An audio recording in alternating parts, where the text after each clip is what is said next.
Hello, everyone. This is Luke Johnson from Noetic, the humanities teaching app. Go download it for iPhone and Android devices. I'm joined by Robert Schut, and today we're going to do our sixth installment of the philosophical fragments. Robert, I think we can jump right into the text unless you have anything you want to say right at the get-go. No, I want to talk about some things. I'll probably slow you down when we get to a couple of parts that I wanted to emphasize. But for now, I don't have anything to introduce, anything new.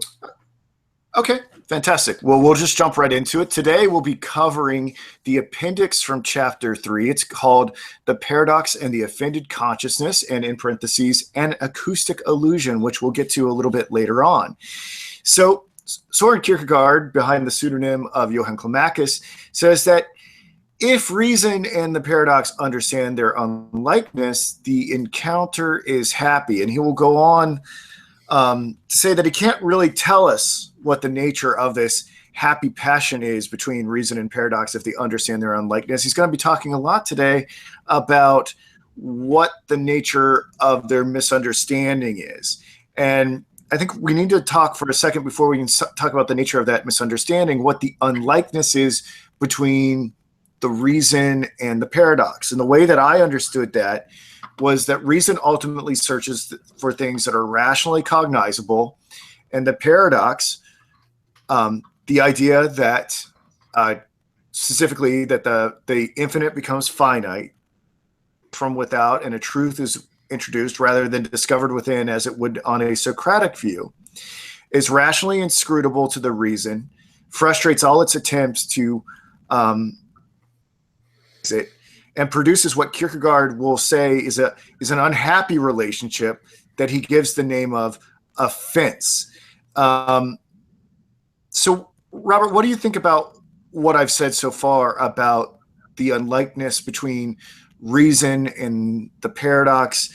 Do you think I've gotten that unlikeness correct? And are you okay with me calling that misunderstanding between the reason and paradox offense?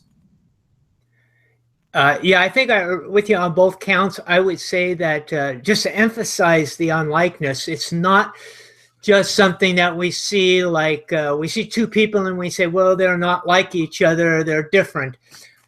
It's not a casual difference here that Kierkegaard is speaking about. He's speaking about a complete difference, and he calls it an absolute difference. And he's referring to God in so many words. And what he's saying is there's no common point that reasoning can find to even define the unlikeness. Even, I guess, the word unlikeness is not adequate to express what Kierkegaard is trying to say here, that they're just so far apart that it frustrates the, and that's what we'll talk about, how this frustrates the reasoning when it says, well, I've got to make sense of everything.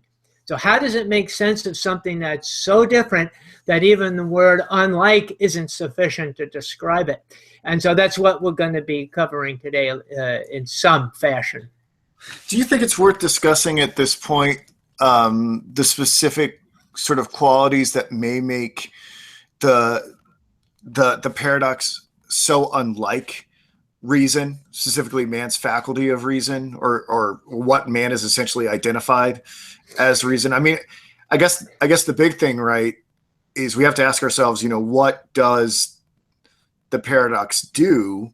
The paradox does something that no Socratic teacher can do, that no moment can do. And we've talked about this, so I don't think I'd be spoiling anything, that the paradox gives us a condition for the understanding of it. And a lot of that condition is consciousness of our own sin. So we understand that there is this radical chasm, even if we were maybe to perhaps see the God in human form and see that there is a similar morphology, that there is a gaping canyon between us and the paradox. Is that the principal unlikeness, or do you think there's more to it than that? Well, I think it's so easy when we read Kierkegaard, especially fragments here, to get lost in all the terms.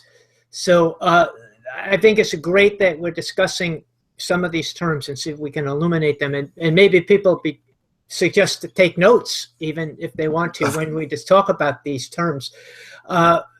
For me, what I see Kierkegaard speaking about when he speaks about the paradox, this is so important to me, and it's become important to me. It hasn't always been, because I didn't understand it, but the more I understand Kierkegaard, the more I realize how important his teaching is on paradox.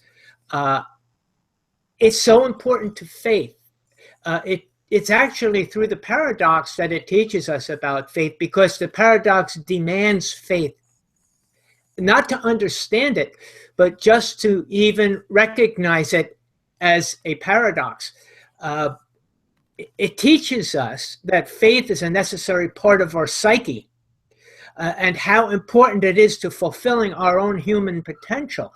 We kind of underestimate, and that's kind of putting it politely, we underestimate faith.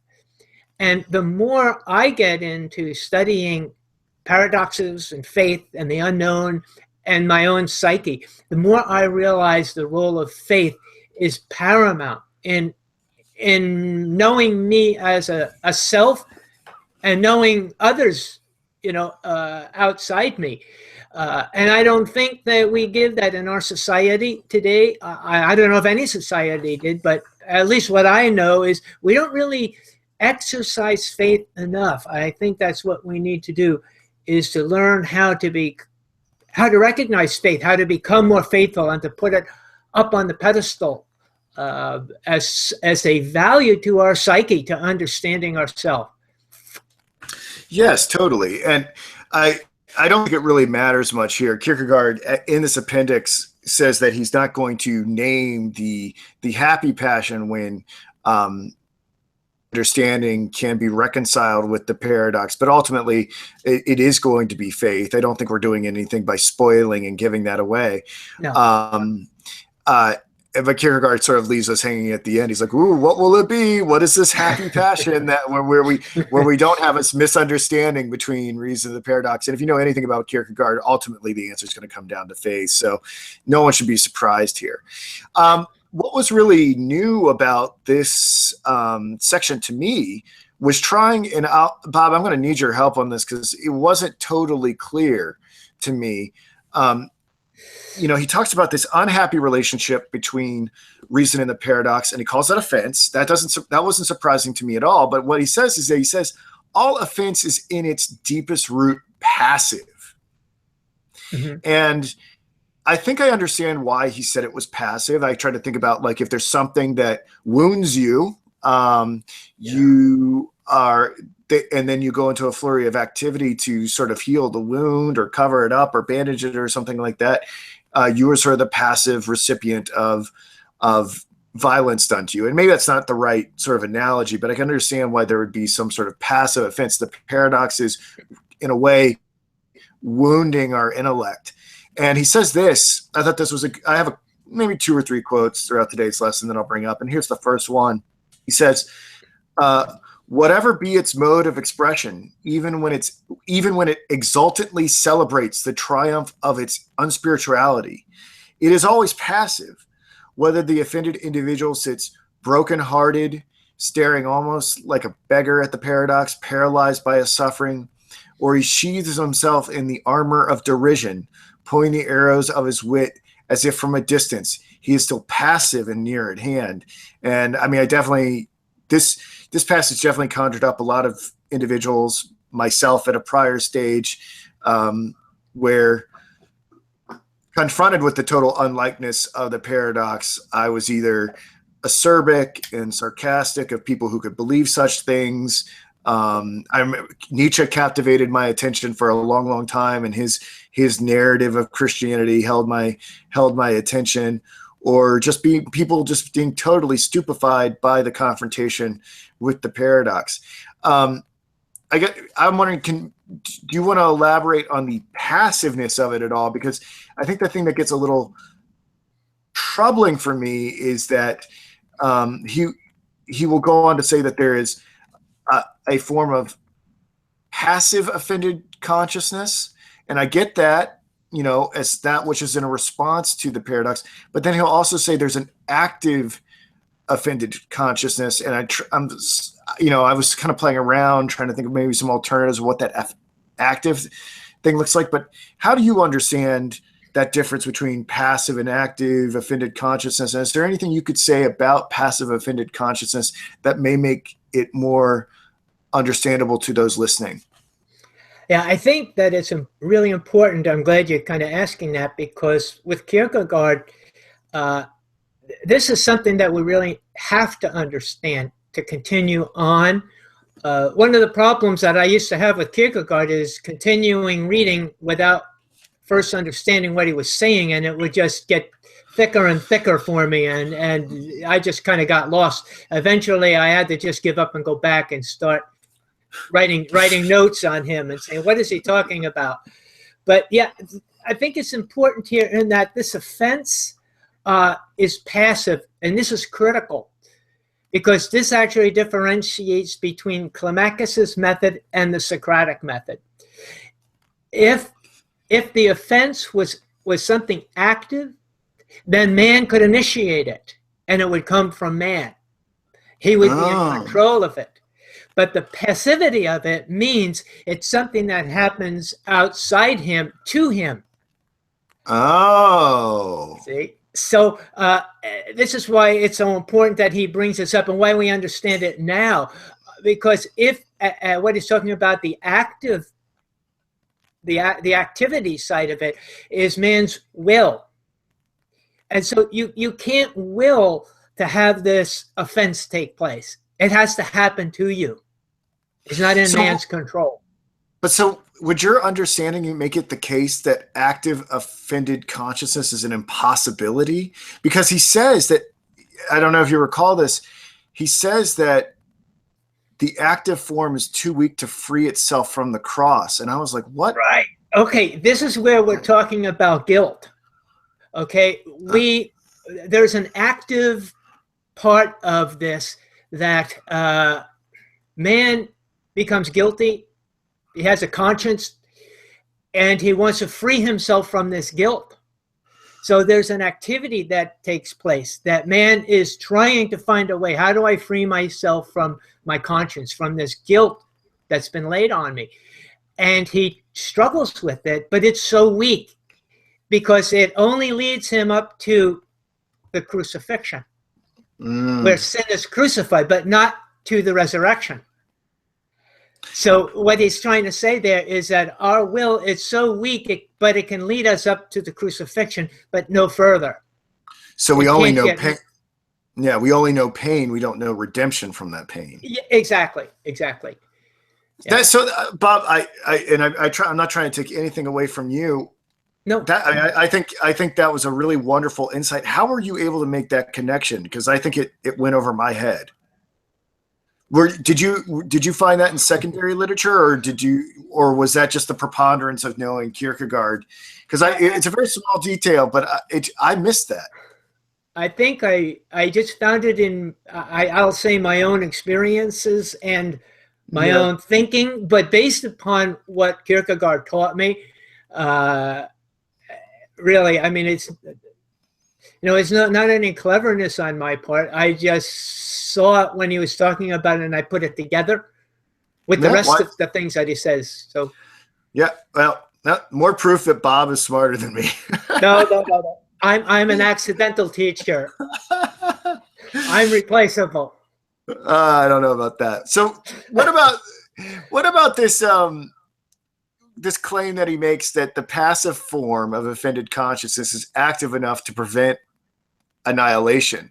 The way that I understood that was that, in that quote, he talks about all the different ways that passive offended consciousness can express itself. It can be derisive, it can be heartbroken, that there's some sort of self-assertion there. But am I understanding that correctly, or did you have a different read on that? And what does Kierkegaard mean here about preventing annihilation? Yeah, I think he's talking about the will to survive. There's a struggle that we have when we're confronted with sin eventually, or this guilty conscience, that we want to survive. It's what drives us. So it's an outgoing. It's an activity. So the will to survive, the will to justify ourselves, to justify our behavior. So we find all sorts of ways to do that. That's an activity that comes from us, and something that we try to solve with our willpower. But so Kierkegaard is going to give us and he's really setting us up here. As you know, he's a great chess player. He's really setting us up for the true meaning of the paradox, which we're going to get into. So do you think that these acts of passive offended consciousness, if we did not engage in them and yet we could not reconcile our reason to the paradox, that the annihilation would be self-imposed, that ultimately that if we didn't defy God with these offended consciousness, that it would lead to suicide? I'm not sure he means that by annihilation. I'm not quite clear on what he means. He may simply mean a denial of the self. Where we, because he's speaking to us right now about what we'll get into is the collision. So we're kind of dealing, I think what you're speaking about is this collision that we have with the paradox. Right. And we're going to get into that a little later. Well, and there's a lot of, I guess there are other forms of self-annihilation besides suicide, right? Like, yes. I mean, I think it's framed in perhaps not the best light right now, but in the context of this Kierkegaard thing, but it seems like a lot of Eastern religion and American sort of new spirituality is about the annihilation of the self. I think about how New Age spirituality has sort of swept North America, and it's triumphant in the idea of inner peace and things of that nature. Do you wonder? I wonder. Do you interpret that as a form of the offended, passive? Would that be an example of annihilation if we don't engage in offensive-ness or engage in offended consciousness? Yeah, I think that's a really good observation. That's how I take it. I take it that the Eastern religions understand man's need for salvation, and salvation exists even in the Eastern religions, just not always that clear. You got to dig to get it out, but there is a sense of salvation. It leads us up to the cross, and that's kind of what he says here about the offense. It brings us up to the cross where we realize sin is, that's as far as we can go, as far as reasoning can take us, so to speak. The collision at that point is Christ crucified. But the Eastern religion doesn't get us beyond that. It brings us to the point that says, yes, there's an unknown out there, an unknown that we can't understand.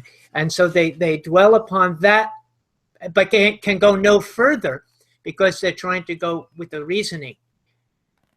So the reasoning brings them up to that point. Now, some of them may be able to go beyond the reasoning. I'm not sending a judgment of the whole religion, but I'm saying that I think that's the difference. Is they bring us up to the unknown, but can go no further. So that brings us up to the crucifixion. They crucify sin, but they can't get to the resurrection because that requires faith. I see. Okay. Well, I think we've, pretty adequately covered that. I probably should move on to the next little bit here.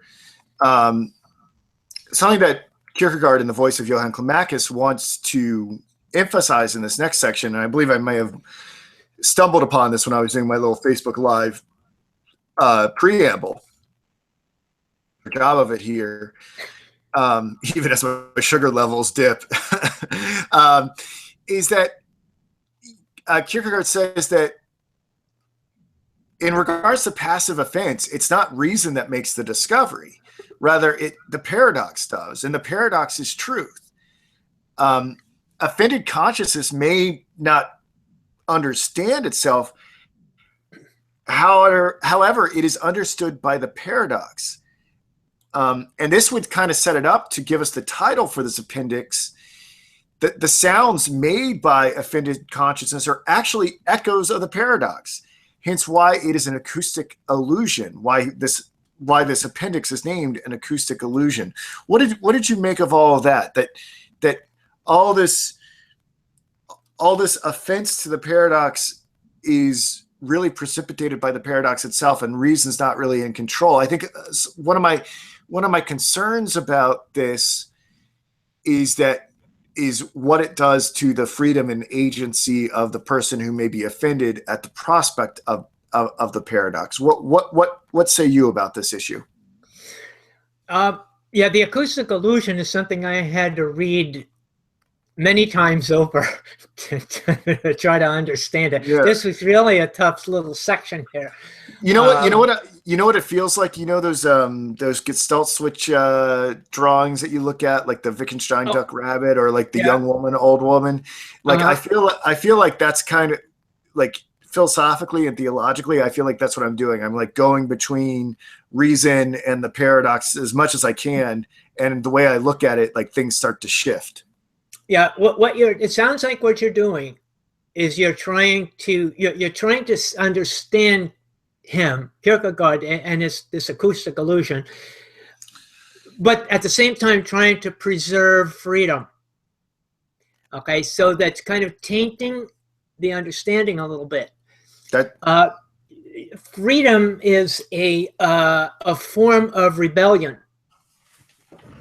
And that's kind of how you have to look at it with Kierkegaard, that we can get lost in our freedom. So freedom in the sense of, as we're speaking God and man, freedom is a sense of rebellion against God. And so we don't want to use that as a term by which we define everything else, but we can define freedom based upon his other terms. So try to turn that inside out a little bit. Say, okay, let's just say I don't know what freedom is yet. He'll tell us, because when he tells us, I think it'll make more sense if we see it his way. Yeah, and I think if I understand, because I don't think Kierkegaard is anti-freedom. I think it's going to be it's the question of what is it a freedom from? Like, and those other previous forms of freedom where we are sort of defiantly shaking our fist at God, it's a freedom and an apartness from God. Whereas I think this form of freedom that Kierkegaard is trying to preserve is that it's a freedom from existential bankruptcy that we incur as the result of that apartness from God. So I don't read Kierkegaard as being anti-freedom. It's just that the freedom is is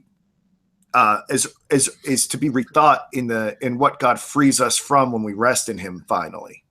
Yeah, as a Christian, and as I read the New Testament, I see freedom defined for me as freedom to serve God. Yes. Not freedom, and I think most people see freedom as freedom from God. But for me, it's freedom to serve God. So that's just a little twist on how I see what it means to me. That's all. Right. Like, and I'm sure the Bible says something, or where does the expression "the truth sets you free" or something like that? Where does that come from? Yeah, that's Jesus. Jesus speaking. Yeah. Does he do that in Matthew, or where is that? Yeah.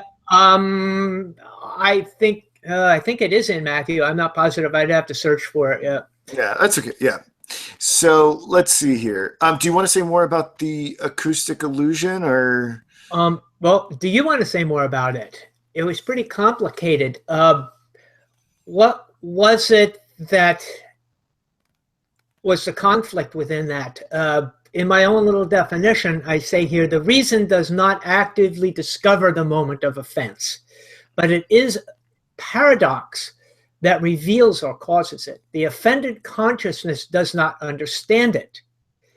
And the reason tries to explain the paradox on its own terms but merely echoes the result of the collision with the paradox.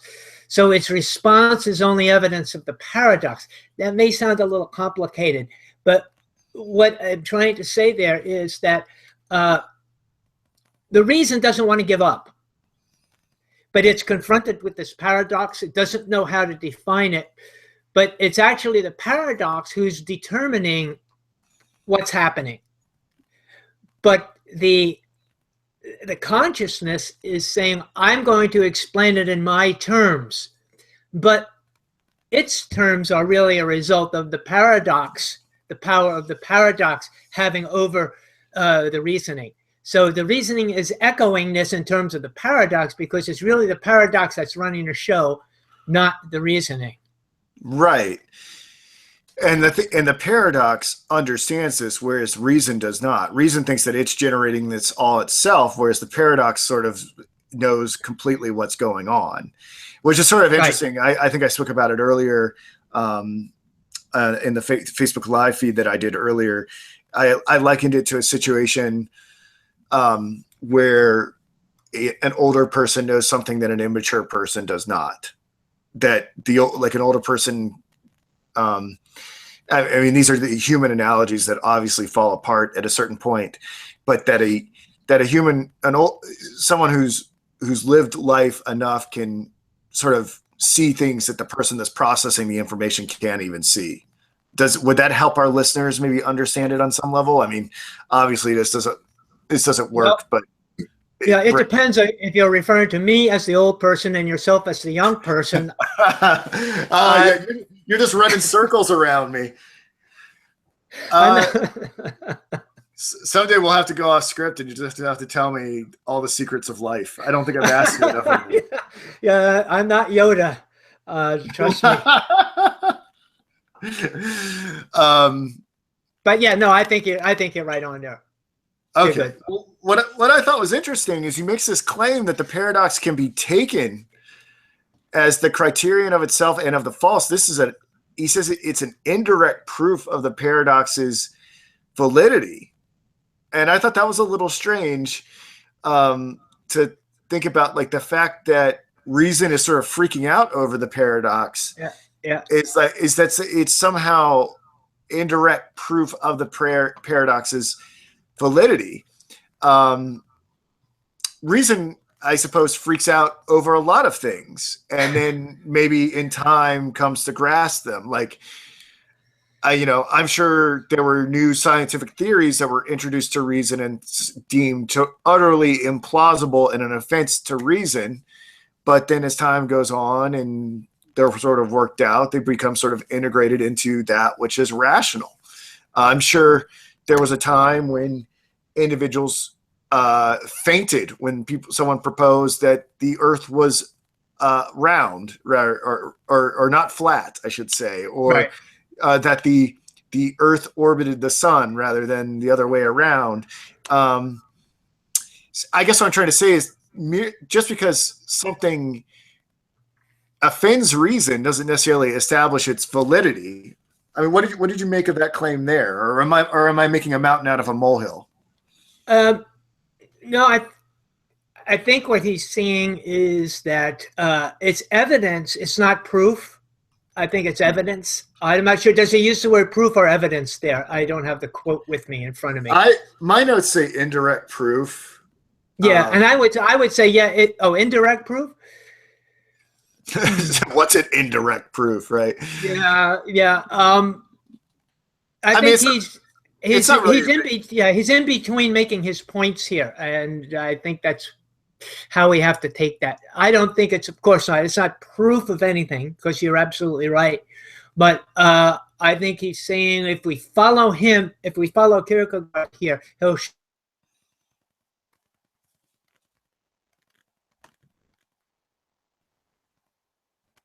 Oh, I think I lost Bob. I'll have to get him back.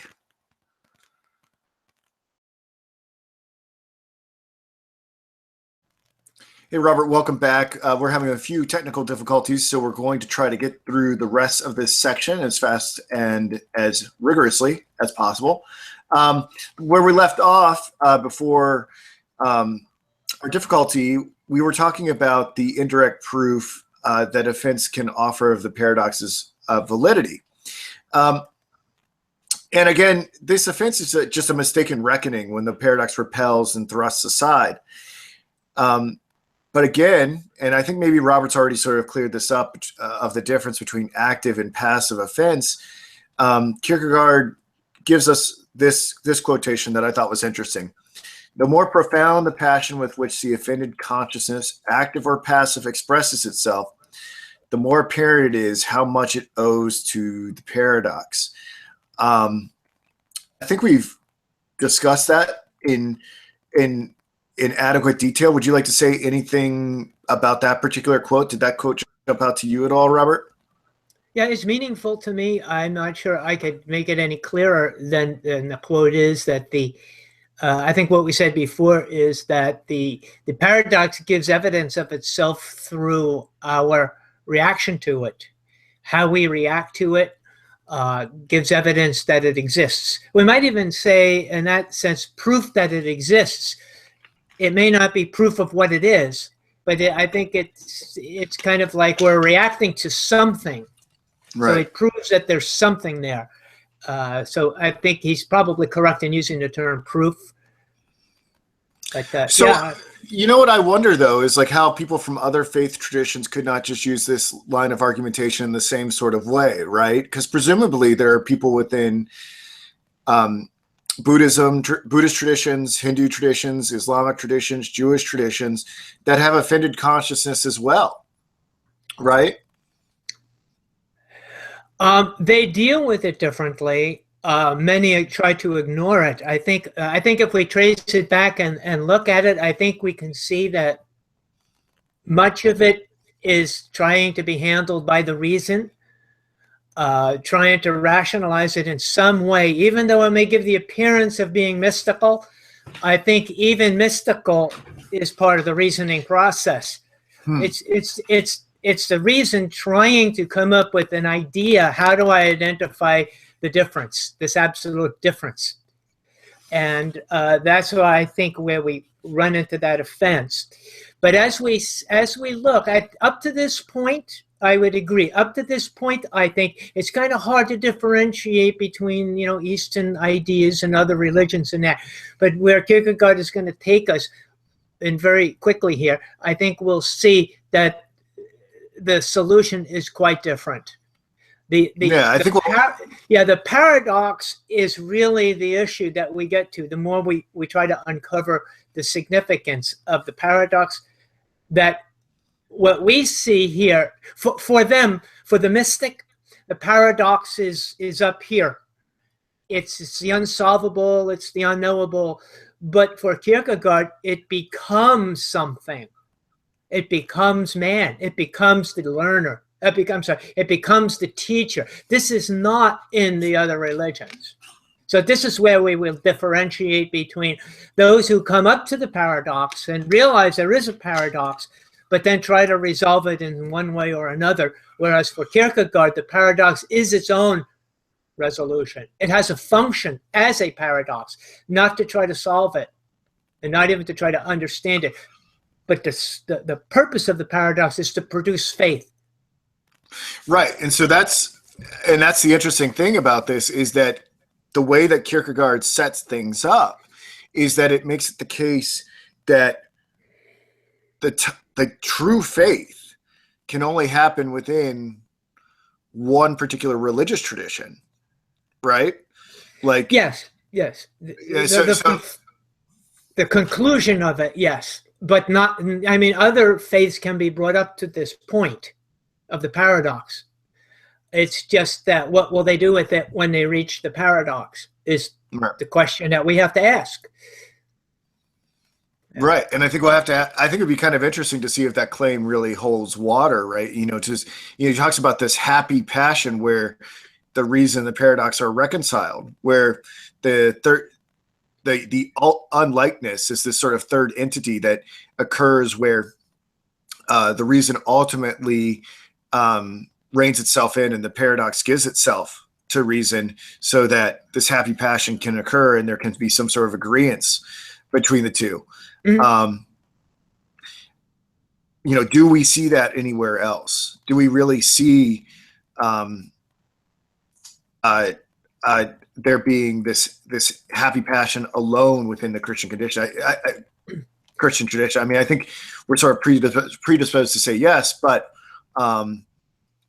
I think that might be a question we might want to take with us as we go through here, because I think it's an interesting question about whether or not Kierkegaard is just addressing Christendom as it's understood, or if he's addressing all human beings. Yeah, I think what you're saying is absolutely right. I think it's fair that he may be only addressing Christendom, but I think he also has experiences that seem to come through here with other ideas and maybe even other religions through other acquaintances. But we have to deal with that, even if he didn't have to deal with it. We just can't take Kierkegaard in isolation as though there's no other religions out there. We have to say, what does this mean? What's the significance to other religions? For me, the significance is that I don't think many religions, and sometimes I even question Christendom itself, really brings us past the paradox, as Kierkegaard talks. I think that sometimes all religions will pander to the reasonableness of man to try to resolve the paradox. I think we've seen this in the what would it be, the 18th, 19th centuries, when man became the center of the universe, that religion wasn't satisfactory anymore, didn't have the right answers. So reasoning is going to take over here. We're going to resolve this God thing by reason. Right. And I think that we have to take the individual here. I don't think we can say all of Buddhism, all of Hinduism, all of Shintoism, and then just paint this broad stroke. I think we have to say, get down to the individual level and talk to a person who is of that faith, because all Christians aren't the same either. Right. And I don't think we can say anything that covers all of Christianity. So it's not really fair to say something that covers all of these other religions. I think we need to sit down and talk to an individual person and say, well, how do you handle the paradox? How do you handle your sense of guilt? Do you have a sense of guilt? And and discuss it at that level. I think that's really wonderful. I think it can breed a lot of interfaith dialogue that is perhaps missing from the contemporary climate. That'd be really wonderful. I think of it.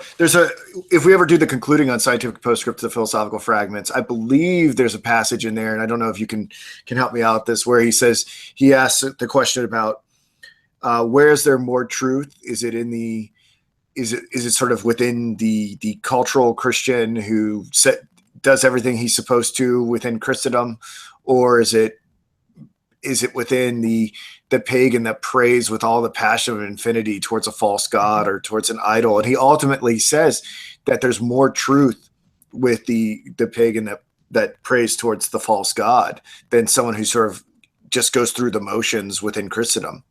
Do you recall that passage? I may have butchered it.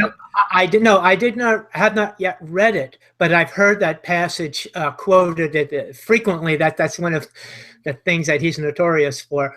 And yes, but we don't want to get ahead of ourselves, because it's very interesting to hear how Kierkegaard defines truth. Of course, and of course. I don't want to give that away, because it's not what most people think of truth as being. It's a beautiful way of defining it. But I'm going to hold that one close to the vest for now. Yeah, sorry. I jumped the gun a little bit. That's okay. And so going back to what we have planned for today, Kierkegaard says, that if the paradox didn't come and bring offense and all of that, we would be left with we'd be left in the Socratic relationship that we've spoken of so frequently in this seminar series that we've been building. And it is that the moment the paradox demonstrates the error of man and his lack of self-knowledge that ultimately leaves man bewildered. We saw last time how Socrates couldn't tell if he was a creature more monstrous than Typhon or something angelic, and that the paradox, bestows this consciousness of sin. And I think we've handled this already. Johann Climacus, or Kierkegaard as Johann Climacus, does talk a little bit about active and passive offense, but Bob has done a really adequate job cleaving those two. just more on the Socratic point of view, if the truth isn't brought from without, the Socratic point of view, the moment, making a sort of having a decisive moment is always going to be folly, because that is going to require us to acknowledge that we are in error, and it requires us to continue to work under the presupposition that the moment is constantly about to come. Like that if we just have a little bit more knowledge, we'll get to have the perfect knowledge of all of the universe. Mm-hmm. I think what I want to say here a little in closing is that the moment the paradox has shown that reason can be absurd and it's not really a reliable criterion. It's going to, and the way that it judges things is that it's going to judge things based on whether or not they are probabilistically true. And because the paradox is the most improbable thing imaginable, the paradox necessarily is going to have to be a miracle. And I thought this is really wonderful. Bob has sort of already alluded to it, that many will try to use the reason to take pity on the paradox to try to explain it. But what's interesting, the paradox is going to find this unnecessary. And this is one of my favorite quotes from all of Kierkegaard, because I think it speaks to me directly. He says, "The paradox nevertheless finds it quite natural that the reason should do this. For why do we have our philosophers, if not to make supernatural things trivial and commonplace?" I thought that was really wonderful. Did you read the rest of that? The rest of that I thought is kind of humorous too. I have read the whole thing. I just don't have it here in my notes. Do you want to go ahead and give the listeners the rest of it? I don't have it in my notes, but he calls the reasoning a dunce, and what was the other term he used? A blockhead. Yeah. From the perspective of the paradox, reason is going to be a dunce and a blockhead, despite how intelligent reason believes itself to be. And ultimately, there's some theology going on here. Is that, well-intentioned philosophers who want to integrate the paradox into a systematic philosophy are ultimately imputing some sort of deficiency into God by saying, "Oh, hey, let me clean this religion, this faith thing up for you, so it fits tidily into man's categories." And it's kind of like saying, like, it's kind of implying that God did something deficient with the introduction of this truth into the world, right?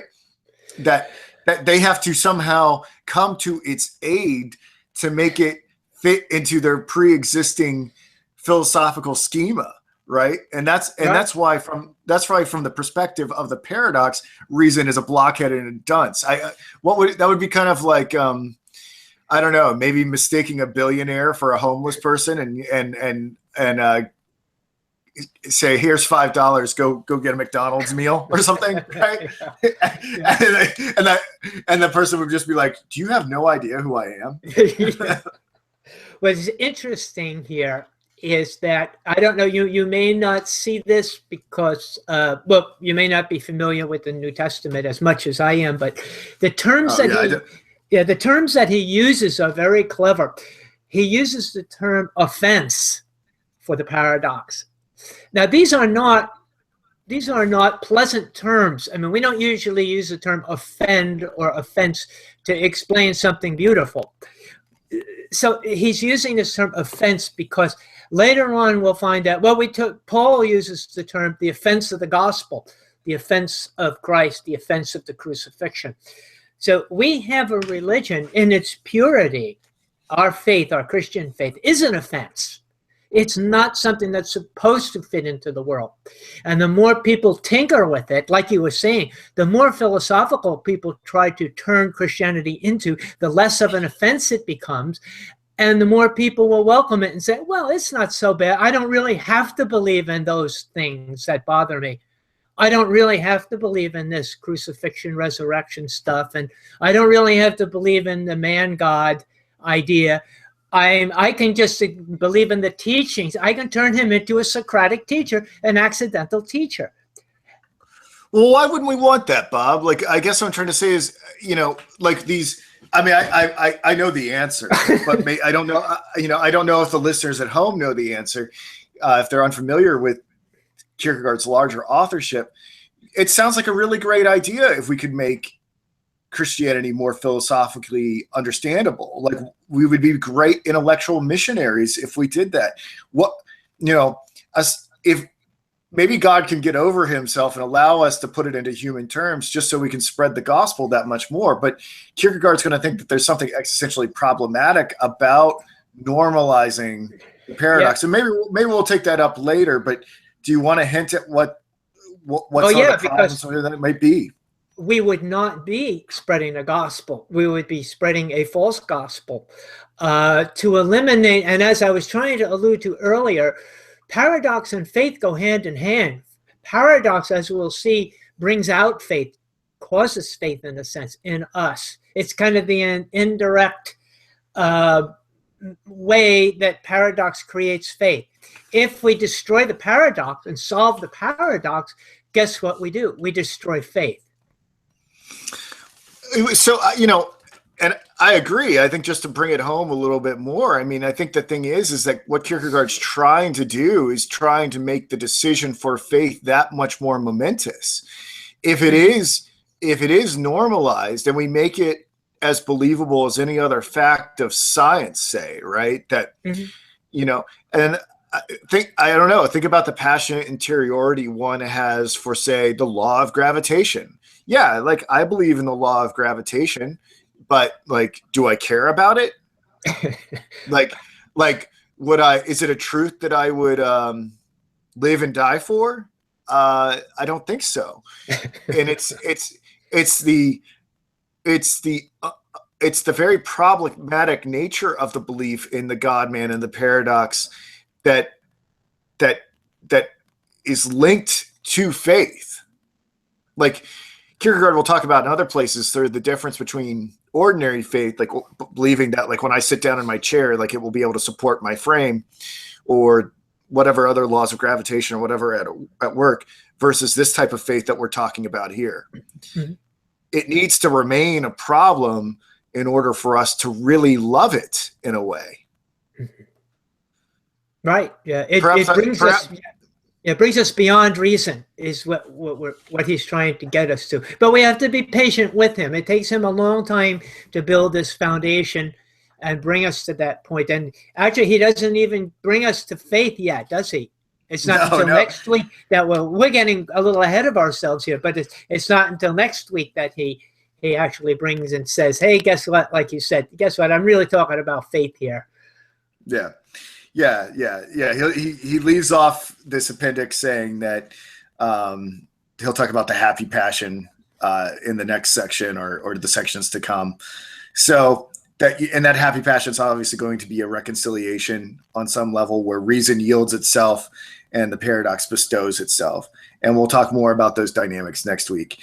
Bob, is there anything you'd like to say in closing? I'm a little concerned about our technical issues, so I want to make sure that we smoothly tie it. But I think we covered all the material in a really in-depth way. Would you like to take us home? No, I think you did a great job on this, and I think you covered everything that we needed to cover on it. We were more concerned that the quantity of information wouldn't really fill out our hour, but it certainly did. Yeah, that's right. So next week, we'll just start. We'll take it from here. All right, fantastic. Thank you, scholars, for listening. I'm thinking about calling people who use Noetic scholars. Thank you, fellow scholars, for listening to Robert and I today talk about Soren Kierkegaard's philosophical fragments, and we'll be back next week with Chapter 4. All right, see ya.